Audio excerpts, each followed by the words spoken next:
తమ సందేశాల్ని, అభిప్రాయాల్ని తక్కువ సమయంలో ఎక్కువ మందికి చేర్చడానికి చాలా మంది వినియోగించుకుంటున్న ఆధునిక సాధనం సోషల్ మీడియా. ప్రస్తుతం భారత రాజకీయాల్లోనూ సామాజిక అనుసంధాన వేదికలకు ఎంతో ప్రాధాన్యం ఏర్పడింది. చాలా మంది రాజకీయ నాయకులు సోషల్ మీడియా ద్వారా ప్రజలకు మరింత చేరువ కావటానికి ప్రయత్నిస్తున్నారు. అయితే ఈ అంశంలో కొందరు మాత్రమే విజయవంతమవుతున్నారు. అలాంటి వారిలో మొదటి వరుసలో ఉండే వ్యక్తి ప్రధాని నరేంద్ర మోడీ.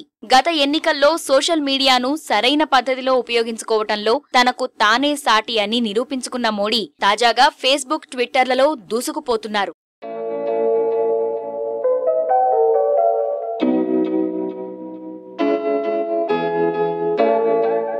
ప్రపంచంలోనే అత్యంత ప్రజాదరణ పొందిన ప్రముఖ సోషల్ మీడియా వేదికలైన ఫేస్బుక్, ట్విట్టర్లో ప్రధాని నరేంద్ర మోడీ హవా కనిపిస్తోంది. వీటిలో అత్యంత ఎక్కువ ఫాలోవర్స్ కలిగిన రాజకీయ నేతల్లో అమెరికా అధ్యక్షుడు ఒబామా తర్వాతి స్థానం సాధించిన మోడీ అత్యంత శక్తివంతమైన రాజకీయ నాయకులలో ఒకరిగా నిలిచారు. రోజురోజుకు మోడీ తన స్థానాన్ని మెరుగుపరుచుకుంటూ ముందు వరుసలో నిలుస్తున్నారు. ఈ ఏడాది ప్రారంభంలో ట్విట్టర్లో 6వ స్థానంలో ఉన్న మోడీ ఇప్పుడు 50 లక్షల మందికి పైగా ఫాలోవర్స్ తో 3వ స్థానానికి చేరుకున్నారు. గత వారం 4వ స్థానంలో ఉన్న మోడీ ఇండోనేషియా అధ్యక్షుడు యుదియోనోను వెనక్కు నెట్టి ఒబామా, పోప్ల తర్వాతి స్థానంలో నిలిచారు.